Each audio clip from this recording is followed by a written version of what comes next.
Madame, Monsieur, bonjour et heureux de vous retrouver dans votre débat du 12-15 sur Gabon 24, laquelle émission nous conduira ce lundi 5 janvier à nous apaisantir sur le casting du nouveau gouvernement gabonais en ce début d'année 2026. Vous le savez, la formation d'un gouvernement est toujours un moment clé pour le Gabon car elle doit refléter les priorités et les ambitions de l'exécutif. Pour ce faire, avec Ghislain Mapangou, il est lui économiste et statisticien financier, ainsi que Pierre Claver Tchema Iwessa, enseignant du second degré et doctorant à l'université Omar Bongo. Nous allons tenter d'explorer certains profils des ministres qui composent ce nouveau gouvernement et évaluer leur capacité à relever les défis qui les attendent. Messieurs, bonjour et merci de l'honneur que vous nous faites d'être sur ce plateau. Merci, messieurs. C'est toujours un réel plaisir et un honneur partagé d'être sur le plateau de Gabon 24 et de pouvoir justement décrypter l'actualité du moment portant sur la composition du nouveau gouvernement. Monsieur Tchema. Écoutez, Gabon 24 est devenu un véritable espace de liberté et qui tient compte des réalités et qui tient compte de l'actualité. Et l'actualité, c'est le gouvernement. Évidemment, ce sont des Gabonais, c'est des hommes et des femmes qui ont chacun son parcours, leur palmarès administratif et professionnel, qui ont certainement une expérience et des compétences avérées. Maintenant, le problème, c'est que le président a décidé d'avoir un gouvernement, on pourrait dire, qui comporte à la fois des technocrates, à la fois des politiciens, et avec bien entendu les départs qui ont eu lieu. Maintenant, la question centrale, c'est est-ce que ce gouvernement va nous démontrer son efficacité pour que les Gabonais se reconnaissent dans les résultats, parce qu'on a des objectifs à atteindre, on a des défis aussi à relever, et ces défis passent forcément par un gouvernement qui doit être l'expression de la volonté et des réalités socio-culturelles et socio-économiques du pays. Le pays est à la croisée des chemins, on a un taux de chômage de 20%, et c'est tout l'enjeu justement de cette émission. Ghislain Mapangou, tout en donnant votre impression sur le casting du nouveau gouvernement gabonais, dites-nous, quelle analyse peut-on faire au regard des compétences métiers des membres, des ministres, autant pour moi, aux postes clés et leur capacité à travailler ensemble pour des résultats concrets? Alors, dès l'entame, dès la composition de ce nouveau gouvernement, on a pu clairement l'observer, n'est-ce pas? C'est là des véritables technocrates, et donc c'est un choix qui repose sur des critères objectifs, des critères techniques, puisque la majorité des membres du gouvernement qui ont intégré la nouvelle équipe gouvernementale ont des profils, n'est-ce pas, appropriés selon le secteur d'activité. Il faut comprendre qu'au-delà de leur dimension d'être des véritables technocrates, je pense que l'un des défis, ou les défis à relever aujourd'hui, n'est-ce pas, réside véritablement dans leur capacité à mettre en musique la politique du chef de l'État, à traduire fidèlement les objectifs tels que déclinés dans les objectifs de projet de développement du président Brice Oligui, les traduire, n'est-ce pas, en actes concrets pour que ces technocrates ne se limitent pas simplement, n'est-ce pas, à mettre en évidence un certain nombre d'éléments liés beaucoup plus à leur technicité, mais qui soient capables de traduire cela en action sociale pour que les retombées se fassent véritablement ressentir au niveau des populations qui sont les bénéficiaires donc des politiques publiques. En réalité, l'objectif principal, lorsqu'un ministre, n'est-ce pas, arrive, parce que les postes ministériels sont des postes qui visent principalement à servir le peuple gabonais. Et donc, au-delà de leur dimension technocrate, il conviendrait effectivement qu'ils tiennent compte de la dimension sociale des populations. Donc, leur capacité à transformer et à traduire la politique du chef de l'État en action concrète pour que, évidemment, les populations soient véritablement concernées par cette politique. De facto, il faut également dire que lorsqu'on regarde la composition de ce gouvernement, ce gouvernement-là obéit, n'est-ce pas, aux principes constitutionnels. Vous savez que dans l'article 6 de notre nouvelle constitution, il y a effectivement l'égalité ou l'accès égal, n'est-ce pas, aux postes électoraux, politiques et administratifs. On peut clairement l'apercevoir. Il y a à peu près, sur les 31 membres que compose ce gouvernement, il y a à peu près 10 membres, n'est-ce pas, du genre féminin. Donc, on est à peu près à 32%, n'est-ce pas? Donc, on va dire que le quorum qui avait été, n'est-ce pas, imposé dans la nouvelle constitution a été parfaitement respecté. Donc, il y a là aussi, n'est-ce pas, la volonté de l'exécutif de véritablement mettre en évidence toutes les compétences nationales pour que désormais le genre féminin joue pleinement son rôle dans la construction du Gabon nouveau à l'ère de la Ve République. Pierre Claver, Tchema Iwessa, quelle lecture vous faites justement au regard des profils des ministres de ce nouveau gouvernement quant aux compétences techniques nécessaires pour occuper leur poste? Écoutez, la constitution ou la composition d'un gouvernement relève du pouvoir discrétionnaire. Mais nous sommes arrimés de foi à ce qui se passe à l'international. on n'arrive pas au gouvernement quand on le souhaite et quand on le veut. Mais on arrive au gouvernement parce que le président a lui décidé que vous soyez au gouvernement. 1. 2. Que le président ait décidé de consulter un certain nombre de personnages. On sait comment ça se passe, hein, avec les doyens politiques qui nous ont foutus, qui ont abîmé le pays. Et le troisième scénario, c'est est-ce que le président, lorsqu'il fait son gouvernement, il prend la peine de convoquer avant déclaration les futurs membres du gouvernement pour échanger sur la ligne, sur la feuille de route. Parce qu'ailleurs, on voit bien des gens refuser de rentrer au gouvernement pensant et réfléchissant que ce qui a comme contenu ne reflète pas la réalité socio-économique du pays. En France, on le voit. Au Sénégal, on le voit. Des gens qui disent non, je ne suis pas d'accord de rentrer dans ce gouvernement parce que de mon point de vue, la ligne directrice que vous avez entamée, vous nous dites que vous allez faire une gouvernance inclusive, vous allez diversifier l'économie, mais moi je pense qu'il y a la question du chômage qui est là, il y a la question de la retraite qui est là, il y a la question du pouvoir d'achat qui n'apparaissent pas, et donc ça ne peut pas me permettre de rentrer. Et là, il y a un échange direct entre le président pour que les uns et les autres assument leurs responsabilités. Or là, j'ai l'impression que le président de lui-même a décidé, certainement avec les doyens politiques du Gabon, ou bien avec un certain nombre de gens qui l'entourent, mais il faut que l'on nous dise clairement, parce qu'à la fin... Il y a quand même des profils qui vous interpellent. Oui, mais les profils, on nous dit qu'on a des profils techniques, n'est-ce pas? Mais ceux qui sont sortis du gouvernement, avaient-ils des profils techniques? Monsieur Bungongo, qui est professeur de santé, est parti du gouvernement. Bon, Madame Ayo, qui est arrivée, elle est professeure de santé, elle est arrivée au gouvernement. Bon, qu'est-ce qui prouve, qu'est-ce qui justifie le départ de ces messieurs? Est-ce qu'ils n'ont pas été en harmonie avec qu'on appelle ça, le cahier de charges, avec la feuille de route du président, ou bien ils sont impliqués dans d'autres malversations? Parce qu'il faut qu'on nous explique. Ceux qui viennent au gouvernement, Madame Tessila Ndoumereni, Monsieur Eman, Monsieur Minko, etc., qui sont des technocrates à venir, ça c'est clair. Parce que Monsieur Minko a travaillé sous le joug de Monsieur Henri-Claude Oyima, qui est parti. C'est la grande sortie, c'est la grande fissure. Est-ce que ces derniers ont discuté avec le président pour dire, du point de vue de l'économie avec Thierry Minko, du point de vue, par exemple, de la justice avec Monsieur Eman, et du point de vue du pétrole avec Konja, ou bien du point de vue de l'agriculture avec l'autre onusien, Monsieur Possi, est-ce qu'ils ont discuté pour dire, voilà, Monsieur le Président, nous rentrons parce que nous estimons qu'on peut apporter une plus-value au gouvernement, mais nous disons que nous voulons faire ça. Il faut qu'on s'accorde préalablement. Or là, on nous a dit que c'est des gouvernements technocrates, mais on a toujours des gouvernements technocrates. Monsieur Chambré lui-même, il est technocrate.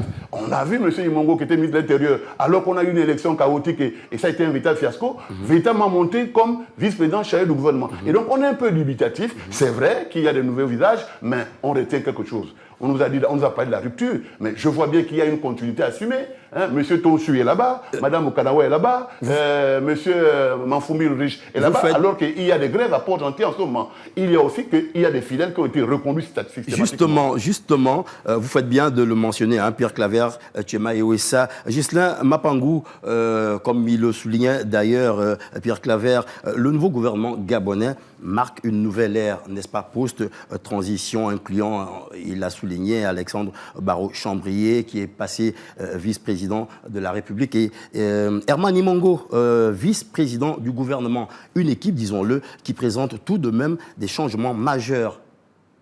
Effectivement, vous savez, je disais au départ que l'un des objectifs de ce gouvernement, c'est de pouvoir transformer donc, leur efficacité opérationnelle, puisqu'ils sont là des technocrates en véritable action sociale. Regardez par exemple, si on prend le ministère de l'Éducation nationale, l'arrivée de Mme Carmila Koutoum-Leclerc, qui n'est pas étranger à ce département ministériel, parce qu'elle connaît les préoccupations donc, des agents publics du secteur de l'éducation. Elle connaît comme Brigitte Okanoa. Voilà, Mme Brigitte Okanoa également au niveau du ministère de la Défense, etc. Donc pour revenir de façon stratégique sur le secteur de l'éducation, vous avez pu le constater, d'ailleurs à la lumière des informations médiatiques, que ce secteur-là a initié un mouvement de grève. Et ce mouvement de grève-là repose sur 3 revendications fondamentales. La première revendication, c'est la régularisation des situations administratives, parce que les agents publics du secteur de l'éducation, et je sais que c'est un problème qui touche l'ensemble des agents publics, n'est-ce pas, de l'État gabonais, mais il faudrait que il faut renforcer le rythme des régularisations mensuelles, parce qu'on est allé sur la base d'à peu près 100 situations régularisées chaque mois. C'est relativement faible comparé préparer, n'est-ce pas, la masse salariale aujourd'hui au niveau du Gabon. Donc nous pensons qu'il faut régulariser les situations administratives, il faut également payer les rappels soldes des agents publics tels que promis par le chef de l'État. N'oublions pas que le chef de l'État avait promis, n'est-ce pas, aux partenaires sociaux de payer la dette, notamment les rappels soldes à hauteur de 106 milliards et de payer en 3 tranches. Aujourd'hui, les agents du secteur de l'éducation ont vu 2 tranches être payées, donc en novembre 2024 et en avril 2025. Et donc les agents publics sont en attente de la promesse du chef de l'État. Et donc il faudrait que ce nouveau gouvernement soit capable de traduire, n'est-ce pas, en action concrète la politique du chef de l'État. Parce que la parole du chef ne souffre d'aucune contestation. Donc là, il y a également cette responsabilité-là du gouvernement de pouvoir traduire cela en actes concrets. Ensuite, il y a également, n'est-ce pas, la situation liée, n'est-ce pas, aujourd'hui au paiement des vacations des agents publics. Vous imaginez, certains agents publics ont corrigé le concours de l'ENIL en 2025, jusqu'à ce jour, n'ont pas été payés. Il y a le CEP, il y a le BPC, il y a le baccalauréat qui n'ont pas toujours été payés ces examens-là, pour la simple raison que là, il y a une volonté manifeste, n'est-ce pas, des autorités de l'époque de ne pas véritablement trouver des solutions pérennes et durables à la problématique, n'est-ce pas, qui touche notamment le secteur de l'éducation. Voici globalement les problèmes qui attendent, n'est-ce pas, le nouveau gouvernement. Revenons, n'est-ce pas, sur le département qu'est le ministère de l'économie. Monsieur Thierry Minko a hérité, n'est-ce pas, d'un passif lourd, n'est-ce pas, des anciennes autorités, parce qu'il faut clairement le dire. Aujourd'hui, au niveau du Gabon, nous avons un taux d'inflation qui est estimé à peu près à 2,1 voire 2,3%. Alors que, selon les objectifs du gouvernement pour l'année 2026, eh bien, on table pour une croissance de 6,5%. C'est vraiment une croissance ici ambitieuse. Ça veut dire que le gouvernement veut véritablement résoudre de façon définitive et de façon pérenne l'ensemble des problèmes dont sont confrontés aujourd'hui les citoyens gabonais. Mais cette croissance-là, lorsqu'on essaie de la comparer, n'est-ce pas, à celle de la Banque mondiale et le Fonds monétaire international qui table plutôt sur un taux de croissance de 2,1 à 2,4%, c'est dire que le gouvernement gabonais est ambitieux. Mais il faudrait que cette ambition se traduise par des actions concrètes qui touchent, n'est-ce pas, le social, le vécu quotidien des populations gabonaises. Sinon, on aura l'impression, n'est-ce pas, qu'on va nous construire des infrastructures d'appui aux unités de production, on va nous construire, n'est-ce pas, des immeubles, sans que cela n'ait un réel impact sur le panier et le pouvoir d'achat des ménages gabonais. Donc, la mission fondamentale, n'est-ce pas, de ce ministre, en arrivant à la tête du ministère de l'économie, permettez-moi rapidement de terminer, c'est de dire au ministre, M. Thierry Minko, que véritablement, il doit réaliser, il doit accomplir, il doit exécuter la politique du chef d'État et la promesse faite à tous les partenaires sociaux de payer l'intégralité des rappels des agents publics, notamment la dernière tranche des 106 milliards. Voici un peu les objectifs, n'est-ce pas, qui attendent ce gouvernement. Et donc, il faut dire que ce gouvernement-là, n'est-ce pas, vient dans un contexte économique assez difficile. Eh bien, ils doivent être capables de traduire la politique du chef de l'État. Et donc, nous attendons de leur dimension technocrate d'être capables de véritablement apporter des solutions concrètes aux préoccupations des Gabonais. Et justement, parmi ces nouveaux ministres, je pense 13 au total, quels sont les profils qui vous interpellent dans l'immédiat positivement? Oui, le profil qui m'interpelle dans l'immédiat est celui, n'est-ce pas, de Mme Jacqueline Bignumba, aujourd'hui qui est ministre du Travail et de la formation professionnelle, qui aujourd'hui cumule une ancienneté, une expérience professionnelle de plus de 25 ans dans le secteur pétrolier. Donc, c'est un domaine qu'elle maîtrise parfaitement. Lorsqu'elle arrive au niveau du ministère du Travail, elle doit comprendre qu'aujourd'hui, le taux de chômage des jeunes est estimé, selon la Banque mondiale, à près de 40%, voire 21% pour le chômage des jeunes. Les jeunes sont lourdement exposés, n'est-ce pas, à la vulnérabilité, au phénomène, à l'épineux problème du chômage qui gangrène nos administrations. Et donc, elle doit être capable de proposer des formations qui tiennent compte des exigences du marché du travail, proposer des formations qui viendront justement apporter des solutions concrètes à la problématique du chômage des jeunes aujourd'hui. Donc, je pense que cette dame-là, qui est une technocrate, qui est une femme d'une certaine rigueur professionnelle, saura, n'est-ce pas, apporter des solutions concrètes. Donc, nous voyons que le profil de nos ministres aujourd'hui ne se font plus désormais en tenant compte, n'est-ce pas, des affinités ou bien des accointances politiques. C'est désormais, n'est-ce pas, des ministres qui répondent fidèlement aux objectifs du président de la République qui veut véritablement accélérer le chantier des réformes et des transformations de notre pays. Pierre Claver Tchema Iwessa, vous, quels sont les mécanismes justement de transparence que le nouveau gouvernement gabonais devra mettre en place afin de garantir une gestion saine et responsable des ressources publiques? Je m'interroge de ce plateau. Qu'est-ce que ça signifie, gouvernement qui dévoile, qui va être dans la rupture, parce qu'on dit rupture et continuité. Est-ce que ceux qui sont dans la continuité ont été évalués? Et quels sont les critères d'évaluation? Parce que si on dit qu'on n'est plus dans les anciens schémas, le président nous a dit qu'il n'était pas dans les passe-passe. Le président nous a dit que lui, c'est le CV. Tous ceux qui ont été débarqués, Avait-il un CV? N'avait-il pas un CV? Autant de questions. Il y a trop de flou artistique et nous estimons que ce Gabon, et Omar Bongo l'a si bien dit, le Gabon est un pays de verre. Madame Inyumba, c'était la patronne des entreprises pétrolières au Gabon. L'association des entreprises pétrolières du Gabon, c'était elle la patronne. C'est une femme que j'aime bien, elle est très éclairée, elle est dans les négociations, elle est au BIT, elle maîtrise les conventions internationales. Ça, c'est très bien. Elle a le profil, mais elle est d'abord du côté des patrons. Est-ce que pour vous, il y a une entorse à revoir certains anciens ministres réoccupés dans ce gouvernement, on a des onusiens. Le monsieur qui est à l'agriculture a passé près de 24 ans aux Nations Unies. Que vous voyez, ces gens-là compromettent leur carrière internationale pour venir travailler. Mais dans 6 mois, s'ils sont débarqués, est-ce qu'on va dire que c'est la volonté de ces gens-là? Non. Monsieur Eman, qui va être... Il est professeur, un grand professeur de droit enseignant. Je prends un autre, recteur de l'université, Charles Edgar Mombo, il va porter la voix du gouvernement. C'est des gens qui sont des technocrates rompus. Parce que la politique politicienne, là, la géopolitique, monsieur Charles Edgar Mombo a fait ses preuves, ses humanités, sur le plan international, sur le plan CAMES. Aujourd'hui, il est porte-parole. Il porte la ligne auditoriale, la ligne communicationnelle avec M. Biagio. Est-ce que leur communication va refléter les sensibilités des Gabonais, les problématiques des Gabonais? Parce que lorsqu'on porte la voix, il faut qu'on porte aussi non seulement la voix du président, mais la voix des préoccupations du peuple gabonais. Ensuite, on boucle avec, par exemple, celle qui était aux affaires étrangères, elle était à Paris, ambassade, Madame Doumeneni. Elle est diplomate avérée. Est-ce que quand elle va venir, il n'y aura pas des interférences et autres? Il faut que le président fasse une véritable liberté de champ de chaque membre du gouvernement, que chaque ministre soit dans son champ et qu'il nous apporte des résultats sur la base des objectifs. Or, s'il y a des interférences, s'il y a ce que moi j'appelle toujours, ce qu'on appelle la théorie des pouvoirs implicites, on va revenir au point de départ et au point zéro et on va ressasser, on va faire des discours, oui, l'émergence, oui, la rupture, alors que la rupture, elle se maîtrise, elle se mesure, elle se quantifie dans le repas des gens, dans la santé des Gabonais et dans l'école des Gabonais. Oui, merci Pierre Claver, Tchema et Wissa Ghislain Mapango. Justement, c'est intéressant ce que vient de souligner Pierre Claver. Existe-t-il justement des indicateurs de performance pour évaluer l'action gouvernementale? Et au passage, il a rappelé justement un certain nombre de préoccupations, mais on a vu Casimir Oyemba, je pense, partir de la Banque centrale et rentrer au gouvernement. Est-ce que là, on est dans le même schéma qu'il y a plusieurs années ou pas? Non, bon, moi je pense qu'aujourd'hui, avec les nouvelles autorités, le schéma aujourd'hui vise simplement, n'est-ce pas, la performance, donc les résultats. Je vous ai dit tout à l'heure que le président de la République reste effectivement attaché aux résultats et donc à l'efficacité opérationnelle.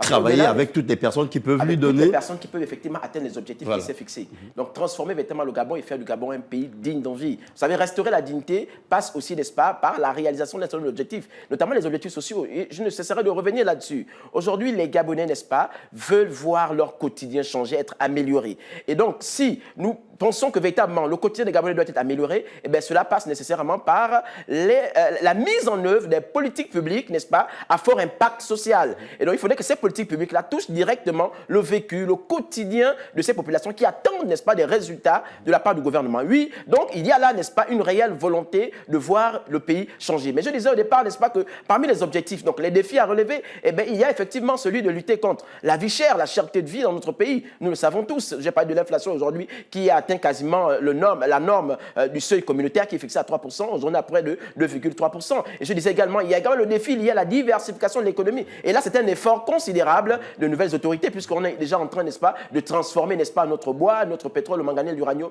etc. Toutes les matières premières pour véritablement apporter plus de valeur ajoutée à ces produits sur le marché local. Et enfin, il y a également la problématique d'ailleurs qui intègre le pilier numéro 2 du projet de société du BRICS côté alignement, celui de l'emploi et l'entrepreneuriat de nos jeunes. Il faut véritablement autonomiser les jeunes. Il faut donner la possibilité à ces jeunes, n'est-ce pas, de s'auto-employer et d'accéder à des emplois rémunérateurs pour que ces jeunes se prennent en charge. Aujourd'hui, s'il y a, n'est-ce pas, l'insécurité de plus en plus galopante dans notre pays, eh c'est simplement parce que la majorité de nos jeunes ne s'occupent pas. Il faudrait donc que le nouveau ministre du Travail ait justement cette capacité à trouver des mécanismes qui vont permettre donc à nos jeunes de pouvoir s'occuper et de s'auto-employer. Alors, je reste avec vous, Pierre Claver. Tchemaïwissa parlait tantôt d'un manque, n'est-ce pas, d'évaluation par rapport au manque du gouvernement. Et je vous ai posé la question tout à l'heure, vous n'avez pas fait attention. Existe-t-il des indicateurs de performance, justement, pour évaluer l'action gouvernementale? Oui, il existe des indicateurs de performance. Alors, aujourd'hui, vous savez que l'un des indicateurs, ou les indicateurs qui sont le plus utilisés, n'est-ce pas, sont les indicateurs KPI.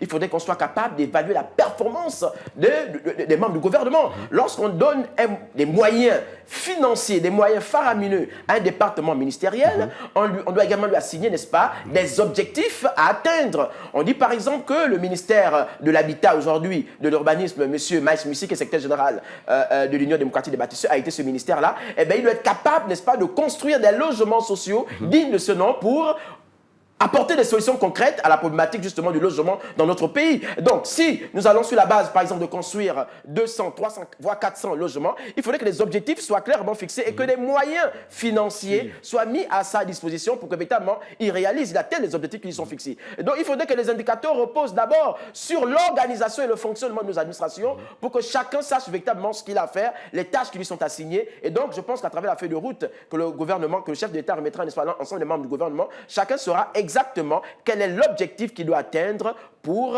les prochaines années.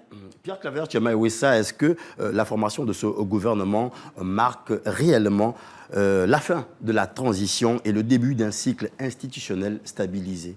On nous parle de nouvelle ère, on nous parle de nouvelles séquences. Messieurs, vous savez que Omar Bongo, en 42 ans de pouvoir, n'a eu que 5 premiers ministres. 5. Léon Mébiam, Oyemba, Eyegendo, Tutumeman et Paulin Bamgema. Monsieur Ali Bongo, en 2009, jusqu'en 2014. Nous sommes à la 5e République, nous ne sommes plus, jusqu'en 2014, nous ne sommes plus à l'ère du président Ali Bongo Ondimba. Jusqu'en 2023. C'est quand même le tour d'horizon historique, il faut savoir ça. Il était à près de 10 premiers ministres. Monsieur le président général Oligui Nguema est à son 3e premier ministre. On a eu Ndon Sima. Après Ndon Sima, on a transmis, on a fait la constitution. Maintenant, c'est vice-président chargé du gouvernement avec Chambrier. Et là, on a Imongo. Ils sont 3. Ils sont 3, messieurs. Et tout le temps, la chanson, c'est le casting. Pourquoi c'est le casting? Parce qu'il faut que le président Brice Clotaire Oligui Nguema, qui a pris le pouvoir, qui nous a parlé de rupture, qui a été pas élu, de continuité et renouvellement. qui a été élu, qui a été élu, À plus de 94 ou 85%. qui a été élu à plus de 95%. Il a été plébiscité. On ne peut pas s'imaginer, à 8 mois de la 5e République, que les mêmes problèmes, les mêmes difficultés, les choix, on nous a dit qu'il n'y avait plus la géopolitique, mais en réalité, on retrouve la géopolitique. Vous avez 2 ministres à Nogo et Vino, vous avez 7 ministres là-bas, 5 ministres là-bas, par là, pour rechercher quoi? On n'a pas, il n'y a pas d'agenda électoral. Alors très rapidement, Pierre Claver Tchemaïwissa, malheureusement, vous le savez, 26 minutes, ça passe très vite. Y a-t-il des ministères, n'est-ce pas, où il n'y aurait pas dû avoir des changements? Très rapidement. Mais écoutez, je serai à la place du président Oligui, j'aurais débarqué tout ce monde-là. Parce que nous sommes dans une nouvelle ère et on est dans la 5e République. Les continuités, les fidélités assumées et reconduites. Vous êtes catégorique. Vous avez le ministère du Transport, aujourd'hui, il y a des grèves. Vous avez l'éducation nationale, aujourd'hui il y a des grèves. On y reviendra certainement en détail lors d'une autre émission. Alors, Ghislaine Mapangou. Oui, moi je pense que le ministère des Mines, vous savez, aujourd'hui, M. Sosten Nguema hérite d'un ministère. Normalement, je pense qu'on devrait maintenir, n'est-ce pas, l'administration, notamment les technocrates au sein de cette administration. Je parle là, n'est-ce pas, du directeur de la DT centrale des ressources humaines, parce que il vous souviendra qu'elle a procédé dernièrement, n'est-ce pas, au recrutement de près de 250 jeunes. Aujourd'hui, aujourd'hui à 100 dossiers, des profils miniers dont les dossiers ont été intégrés au niveau de la fonction publique. Et là, eh ben, ils doivent procéder donc au recrutement de 150 profils. Vous voyez donc, aujourd'hui, il y a des véritables technocrates qui sont en train de travailler au sein de ce département ministériel. Nous espérons que dans le principe de la continuité du service public, et que M. Sosten Nguema, qui arrive à la tête de ce département, excusez-moi, ministériel, saura évidemment, n'est-ce pas, travailler avec l'équipe actuelle pour véritablement atteindre les objectifs qui sont fixés. Donc je disais également qu'il faudrait qu'on soit capable d'évaluer l'efficacité, l'efficience, la pertinence et surtout les résultats attendus. Je pense que c'est à ce niveau qu'est attendu le gouvernement actuel. Et avec ce nouveau gouvernement, il est clair que le président Brice Clotaire Oligui Nguema cherche à insuffler une nouvelle dynamique sur les priorités de son mandat post-transition. Messieurs, malheureusement, c'est la fin de ce débat du 12-15. Merci à vous, Ghislain Mapangou, économiste et statisticien financier, ainsi qu'à vous, Pierre Claver Tchemaïouessa, enseignant du second degré et doctorant à l'université Omar Bongo, pour toutes ces analyses, lesquelles d'ailleurs nous ont aidés à comprendre les profils des ministres qui composent le gouvernement, le nouveau gouvernement gabonais, et leur capacité à relever les défis très attendus par les Gabonais, disons-le tout net. La complémentarité entre les compétences techniques et le sens politique est essentielle à ce nouveau gouvernement pour réussir et faire une différence dans la vie des Gabonais. Mesdames, Messieurs, merci de nous avoir suivis. Je vous retrouve demain pour une autre thématique dans le débat du 12-15, et c'est nulle part ailleurs que sur Gabon 24. Au revoir.